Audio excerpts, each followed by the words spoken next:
Dan in Michigan. Hey guys. Hi, Dan. Hey, Dan. How are you doing? Pretty good. Okay. Cool. So I'm a theist, but I'm kind of in the middle of kind of questioning my beliefs and everything. Mm-hmm. We've had a few email exchanges about Jehovah's exactly. Witnesses. So one issue I've been kind of having is in my attempts of, going to the websites. I go to your guys' wiki. I go to the Rational one, the Sure. Infidels, I believe. Yeah. And IronChariots.org is ours. Yeah. I've been having the problem feeling like it's more cynicism than skepticism. And it's been something that's been, and I know that there's issues where I don't want to let go of my beliefs. I have cognitive dissonance like everyone, but I sometimes just think, okay, this is someone that is just, it's like, it reminds me of my sister when there was a girl she didn't like, and it was like, did you hear what she said and how she said it? And I just remember thinking, whatever, you know what I mean? You're just being a catty girl right now, and I just want to get your guys' thought on that. On your sister? No.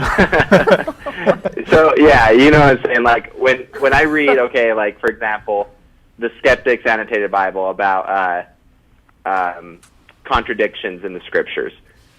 So many of them I just read and I go, okay, come on, like are you really reading these in context? Because they're just okay. No, I understand. Like I understand what you're saying. Okay, so what you're saying is that you'll look up these, like there'll be something like you want to look up slavery in the Bible, and you'll get like 3 or 4 instances that are solid, and then you get like a few that when you go and read the context a little bit more, you think they're stretching it, right? It's like, wait a minute, that's not quite, that's not quite slavery, or that's not quite. Yeah, and I've seen that myself. I do think sometimes the examples are not what I would call solid. And I think that's fair when that happens for anybody, theist or atheist, to call that out, to basically say, when you're going to give, like for example, if I were advising like an atheist who was going to use that source, right, I wouldn't advise them to go in and just copy paste all those examples. I would say you're going to have to go in there, you're going to have to look at those examples, you're going to have to check them. And if you want to use them, you're going to have to know that they're solid before you put them in. Because if you don't, what's going to happen is you're going to hand this argument or this example of something that you think is atrocious that's in the Bible over to your theist buddy that you're debating, and they're going to come right back and tell you that you didn't read it. Yeah. And you're going to look bad because you're going to go in and read it and see that they're correct, that it was a bad example. Yeah. I recently heard Matt, I believe it was Matt, speaking about the provision in the Old Testament where when the slave was to be freed in the 7th year, that there was a provision that he could become a lifelong slave. And the way he was saying is, here's a loophole so that you can keep someone back under your control. But I don't believe that. I don't believe that it's slavery in the context that. Well, I mean, hang on. You realize that the loophole that Matt was talking about is that they can actually hold your family hostage when they set you free. But can I finish my point first about that? So I personally, I know the word slave is used and everything, but I don't view it as slavery when it's a completely different time. People. They couldn't go work at Best Buy. They couldn't go work at McDonald's. Like, agriculture was pretty much the main form of work for anyone. So when they got into debt and they had to go into what's used or called slavery, it wasn't the same as slavery where wait. Put you on a you boat could beat the person. You could beat them. Do not tell me that this is not slavery when the person who, quote, owns you can take you out and beat you near to death. And if you don't die in 2 or 3 days, if I die a week later from the injuries, he's not even guilty of a crime. That's not slavery? How much more could you own someone than being able to legally go out and beat them? You can't even do that to a dog. I know exactly what you're saying, and I've had that issue when I read these, and that's the kind of stuff that makes me. That is owning a person.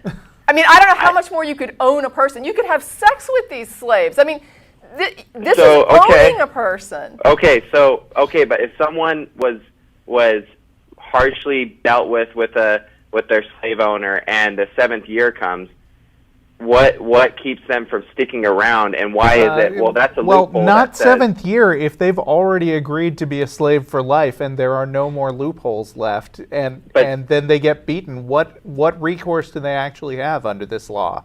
Because the law says if they actually love their master and they want to reside with their master forever, them and their household, that they make that decision, not the master. Do you really think that it is okay to have an institution that allows a person to own another person up to the point that they can lay hands on them and beat them near to death? Yeah, or basically have sex with them. That you should be able to do that with a person, whether they consent or not. I don't know where the rape reference comes from, but it's having sex with your slave who cannot refuse. I mean, that would be, I can see how somebody that's into the Bible might not call that a rape, but that is a rape. I mean, when you have sex with someone who is not allowed to refuse you, that's rape. I guess this is my overall point is you just can't say that, like, you know exactly the context of that day and age. And when the scripture says it's the slave's choice, it's their choice if they love their master. After so many years. But they are still owned to the point that you can, I mean, I cannot even believe that I'm having a phone call with somebody who thinks that it's all right to have an institution where I am legally allowed to beat a person near to death or have sex with them without their consent if within 7 years we ask them if they want to stay with me. How is this acceptable?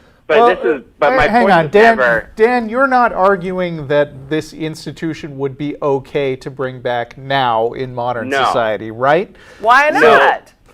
Well, because for starters, we live in a different world. Like I said. What does that mean? Transactions are transactions. Business is business. Human beings are human beings. I don't know what you mean it's a different world. We still do business today. I kind of think that should my employer be able to come and beat me if they don't like the job that I do? Well, can I clarify my position then? I just want to say that I kind of think that the fact that this used to be considered okay and now because it's a different world it's not okay implies that the biblical moral code at least that particular part of it, even if you're going to sit here and argue that it was once okay, which I wouldn't agree with you, but even if you were going to take that position, you're taking a point of view saying we've outgrown that stuff. The stuff that used to be considered moral in the Bible makes no sense given modern sensibilities, that anybody who would try to get their morality from the Bible today has to go to great lengths to reconcile that. I mean, you can't just straight up say the Bible is the source of all morality without confronting that issue. Can we agree on that? I see what you're saying, but I still think, like, Tracy's saying, I cannot believe I'm talking to someone that says it's okay to beat someone. Well, I'm with her. I haven't said that. What I said was, when I read scriptures like that, I do think to myself, okay, now that's where I start. Like, yeah, but you're saying this isn't slavery, and I'm saying if you have the legal right to beat the person up, well, okay, how do you say that isn't a slave? Because I'm saying, okay, let's use the example. Let's just take the beating out of the situation. Why? It's part of it. It's a very big part of it. You own the body. You own their body. I still think that what you guys call slavery and basically equate it as the slavery that we're used to, are you okay? But wait a second. If you're simply saying that there are different forms of slavery, fine. But to say that I can own a human being and beat them and the law protects me as the owner and I can beat them and if they die within a week, I haven't committed a crime because that was my property, that is slavery. I don't care if it was the same slavery that we had in the U.S. South. The slavery we had in the U.S. South, to be honest, was based on the biblical model, but that changed later, in fact, because of some lawsuits that caused some changes. So, for example, it used to be in early slavery here in the U.S., for example, if the slave was fathered by the master, it was considered not to be a slave. The offspring was considered not to be slave because that's how the biblical model was set up. But we then changed that here in the U.S. because that was a problem, right? You don't want your offspring with the slaves to not be your slaves. So they changed that around a little bit. And so we developed a different form of slavery. I agree, our laws were slightly different. But when you have a person that is in your, quote, employ, that you are allowed to beat literally to death, that is a slave.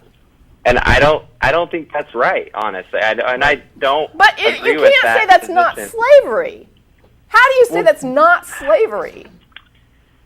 Because, okay, just take this with a grain of salt, but I believe that if the God of the Old Testament is true, which I know you guys would scoff of that, but if that God is true, then the law was written in relative perfection. What I mean by relative perfection is it was written for imperfect relative people. Perfection seems to be but kind we of an are oxymoron. we are the same people, right? We're human beings. No, the world is 100% different. I'm not talking about the world. I'm talking about people, okay? Yeah, we are not significantly evolved to the point that we are different species from what existed then. There is no reason that a God could not explain to people back then, you don't beat somebody else to death, right? There is no reason that they would be incapable of grasping a law like that. People that could be killed for having homosexual sex because of the law could definitely be told you're not allowed to beat people, right? They can understand that. Don't tell me they could not understand that rule.